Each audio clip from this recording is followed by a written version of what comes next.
Hello students, आज हम लोग बात करेंगे एक और लॉजिकल इंस्ट्रक्शन की। And that instruction is called C M P R. तो देखिए, C M P R instruction में क्या होता है। First we write, today we are going to discuss about the instruction C M P R. इसका mnemonic क्या होता है? इसका निमोनिक होता है C M P R. Operation इसमें क्या होता है कि ए कंपेयर आर, ए और कंपेयर आर, मतलब एक्यूमुलेटर में जो कंटेंट है और रजिस्टर में जो कंटेंट है उनको कंपेयर किया जाता है। ठीक है, ये एक बाइट की इंस्ट्रक्शन है और इसमें केवल एक मशीन साइकिल यूज होती है, और वो मशीन साइकिल कौन सी है? Opcode fetch. एल्गोरिथम इसमें क्या है कि ए कंपेयर आर, रजिस्टर में और एक्यूमुलेटर में जो कंटेंट है उनका आपस में कंपेरिजन किया जाता है। फ्लैग की क्या स्थिति रहती है कि S Z P R modified to reflect the status of subtraction and Z C Y R use to indicate the result of comparison. यानी फ्लैग में जो साइन फ्लैग है, जीरो फ्लैग है और पैरिटी फ्लैग है, ये तो मॉडिफाई होते हैं, they are modified to reflect the status of subtraction. जो सब्ट्रैक्शन हो रहा है ए माइनस आर, उसका स्टेटस शो करता है। और बाकी जो दो फ्लैग बचे आपका जीरो और कैरी,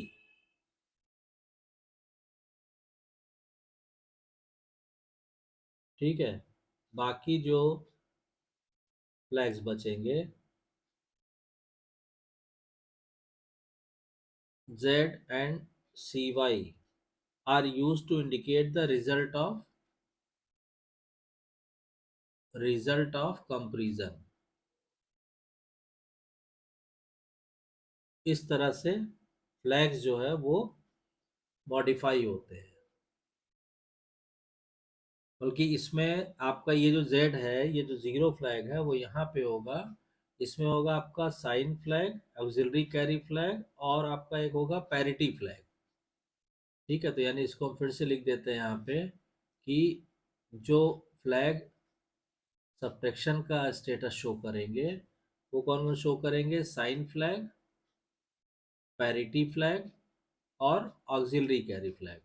और बाकी जीरो फ्लैग और कैरी फ्लैग जो है वो कंपेरिजन का रिजल्ट शो करेंगे। टी स्टेट्स कितनी यूज होती है इंस्ट्रक्शन को एग्जीक्यूट करने के लिए? एक मशीन साइकिल है, मतलब चार टी स्टेट्स। एड्रेसिंग मोड इसमें कौन सा यूज होता है? चूंकि रजिस्टर का इस्तेमाल हो रहा है इसलिए इसमें रजिस्टर एड्रेसिंग मोड का यूज होता है। अब इस इंस्ट्रक्शन के डिस्क्रिप्शन की अगर हम बात करेंगे कि ये इंस्ट्रक्शन क्या करता है, तो देखिए इसमें क्या होता है कि फर्स्ट वी राइट डिस्क्रिप्शन।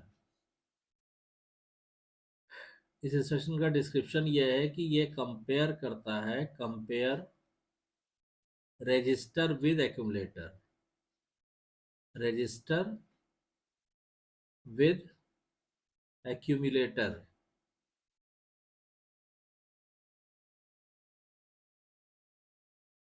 ठीक है, this instruction compares the contents of accumulator with the contents of the register specified.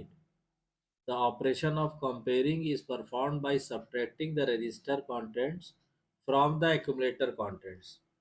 The contents of register or accumulator are not altered. The result of comparison is indicated by setting the flag in this manner. तो जो result होता है comparison का, उसको show करने के लिए flag को इस तरह सेट करते हैं। अगर हमने कहा if accumulator is greater then register data, तो क्या होगा? कैरी को हमने ज़ीरो कर दिया और जेड को भी ज़ीरो कर देते हैं। ठीक, अगर एक्यूमुलेटर और रजिस्टर के डेटा बराबर है तो क्या होगा? ज़ीरो को हम वन कर देंगे और कैरी जो है हमारा ज़ीरो रहेगा। और अगर accumulator is less than R है तो क्या होगा, कैरी 1 हो जाएगा और जेड भी 0 हो जाएगा। ठीक, तो इसी का इस्तेमाल, the result of comparison is indicated by this flag. तो फ्लैग को हम इस तरह सेट करते हैं, if accumulator is greater than R तो ये, इफ दोनों अगर इक्वल है तो ये, और अगर accumulator is less than R है तो ये। ठीक है, अब इसमें क्या होता है कि the flags, sign flag, parity flag, and auxiliary carry flags are modified to reflect the status of subtraction, and zero flag and carry flag are used to indicate the result of comparison। अब इसमें एक चीज और भी है कि R register की जगह हम कोई भी general purpose register ABCDE HL, ये कोई सा भी रजिस्टर हम यूज कर सकते हैं इस इंस्ट्रक्शन के लिए। ठीक है, अब इस इंस्ट्रक्शन की वर्किंग को या इसके एग्जीक्यूशन को आपको एक एग्जाम्पल के साथ में समझाते हैं कि कैसे ये इंस्ट्रक्शन एग्जीक्यूट होता है, और बिफोर एग्जीक्यूशन और आफ्टर एग्जीक्यूशन क्या स्थिति रहती है। तो मान लीजिए हम एक एग्जाम्पल लेते हैं।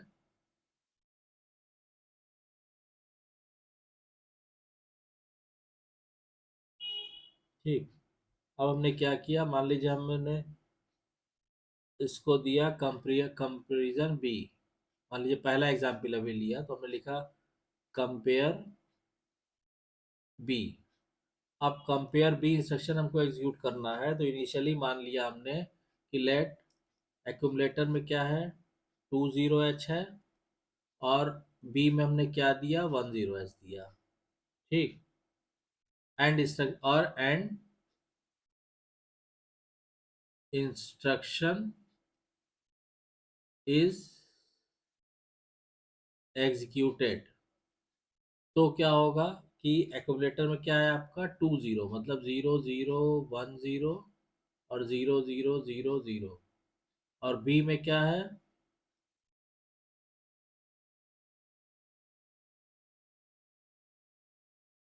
ठीक है, इसको जब आप माइनस करेंगे तो क्या आएगा, ये आ जाएगा 0001, और ये हो जाएगा 0000। इसका मतलब क्या हुआ कि, और फ्लैग स्टेटस की स्थिति क्या हो जाएगी, फ्लैग स्टेटस ये कितना हो जाएगा, कैरी फ्लैग हो गया, कोई कैरी तो लेना नहीं पड़ा इसमें, तो हमें क्या होगा, कैरी फ्लैग हो गया 0, जीरो फ्लैग 0, पैरिटी फ्लैग भी 0 क्योंकि इवन नंबर ऑफ 1 नहीं है, साइन फ्लैग 0, और ऑक्सिलरी कैरी भी 0। तो फ्लैग का स्टेटस ये हो जाएगा, और contents of register A and B are not altered, the result indicated by carry and zero flag. तो अब इसमें जैसे आप बिफोर एग्जीक्यूशन और आफ्टर एग्जीक्यूशन आप बनाते हैं, वो आप बना के शो कर सकते हैं कि क्या स्थिति रहती है। अब ये मान लीजिए हमारा रजिस्टर ये हो गया, ये है बिफोर एग्जीक्यूशन, बिफोर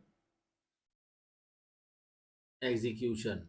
अब इसमें जैसे आप रजिस्टर बनाते हो बना दीजिए, 1 2 3 4, ये हो गया। अब इसमें 8 बिट वाले रजिस्टर तो यहाँ आ गए, ये हो गया ABD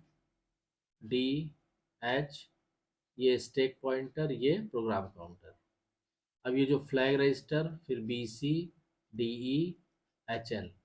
अब इसमें क्या होगा कि फ्लैग रजिस्टर में जो 8 बिट होते हैं वो दिखाइए।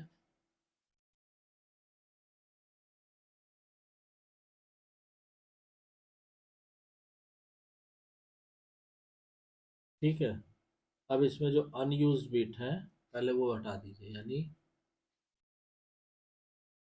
ये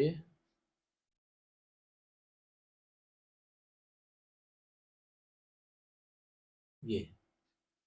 अब इसमें क्या होगा, ये sign Z auxiliary carry, parity और कैरी।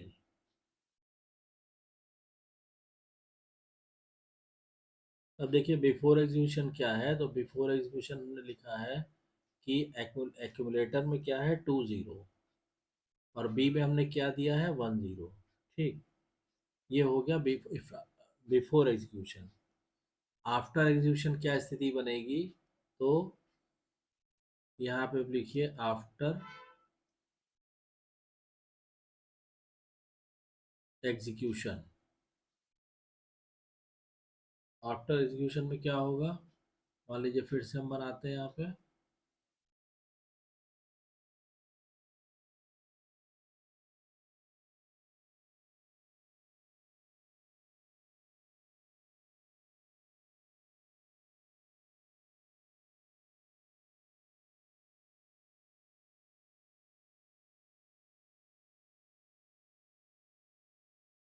ये हो गया आपका register A, B, D, H, ये स्टैक पॉइंटर, प्रोग्राम काउंटर।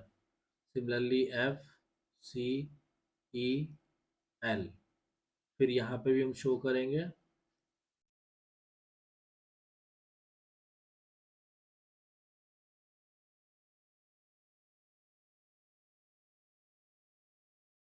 ठीक है, अब इसमें क्या होगा, ये अनयूज्ड है,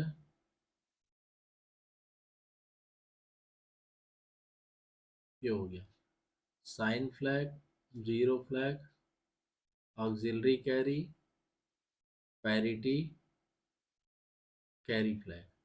तो आफ्टर एग्जीक्यूशन क्या होगा कि ए माइनस बी आपने देखा कितना आया है, 1 0 आया है, तो ये 2 0 ही रहेगा, ये 1 0 हो जाएगा। The result of comparison is indicated by flag. तो इसमें क्या होगा कि इसमें जो रिजल्ट आ रहा है कंपेरिजन का, वो केवल फ्लैग से यहाँ पे आप लिखिए the result of comparison, comparison is indicated by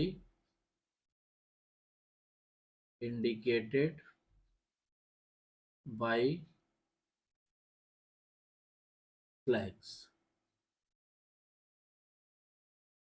ठीक है, यानी यहाँ पे अभी जैसे हमने ये डोंट केयर था बिफोर एग्जीक्यूशन कि क्या है इसमें, 0 है 1 है कोई मतलब नहीं है। आफ्टर एग्जीक्यूशन क्या हो जाएगा, ये सारे स्टेटस 0 हो जाएंगे, ये ये ये इस तरह से ये कंपेयर बी एग्जीक्यूट होने के बाद रजिस्टर्स में ये स्थिति रहेगी। अब इसमें क्या होगा, ये तो पहला केस हमने लिया था। सेकंड केस अगर हम ले लेते हैं एग्जाम्पल का, कि C M P B execute हो रहा है और इफ एक्यूमुलेटर में भी 1 0 है और बी के साथ भी हमने 1 0 दिया है। ठीक है, अब इस स्थिति में अगर इंस्ट्रक्शन एग्जीक्यूट होगा तो जो फ्लैग हो जाएंगे, कैरी फ्लैग हो जाएगा 0, जीरो फ्लैग हो जाएगा 1, to indicate A equal to B. Third example हम लेते हैं इसका, इफ ए में क्या है 1 0 और बी में दे दिया हमने 2 0। अब क्या होगा कि अब अगर instruction C M P B execute होगा तो फिर कैरी का स्टेटस हो जाएगा 1 और 0 फ्लैग का स्टेटस हो जाएगा 0, to indicate A is less than B. ठीक है, तो इस तरह से तीनों एग्जाम्पल लेके हमने आपको बता दिया कि इस तरह से कंपेयर इंस्ट्रक्शन एग्जीक्यूट होगी। अब एग्जाम्पल की अगर आप बात करें तो देखिए जो हमने सी एम पी आर दिया है उसमें यहीं पे बता दे रहे हैं आपको कि जो हमने सी एम पी आर लिखा है, इस आर की जगह पे कोई भी जनरल पर्पस रजिस्टर, चाहे वो आपका ए, बी, सी, डी, ई, एच, एल, यानी 1 2 3 4 5 6 7, ये 7 इंस्ट्रक्शन जो है बन सकते हैं इससे, सी एम पी आर से। ये हो जाएगा आपका C M P A, C M P B, C M P B तो हमने पढ़ा ही, C M P D, C M P E, C M P H और सी एम पी एल, इनमें से कोई भी इंस्ट्रक्शन हो, जैसे हमने वर्किंग समझाई है वो इंस्ट्रक्शन इसी तरह एग्जीक्यूट होगी। तो आई होप कि आपको ये कॉन्सेप्ट क्लियर हो गया होगा। अगर वीडियो कंटेंट पसंद आ रहा है तो प्लीज़ वीडियो को शेयर कीजिए, लाइक कीजिए, चैनल को सब्सक्राइब कीजिए और नोटिफिकेशन बेल को ज़रूर ऑन कर दीजिए ताकि नेक्स्ट वीडियो की इंफॉर्मेशन आपको टाइम से मिल सके। Thank you.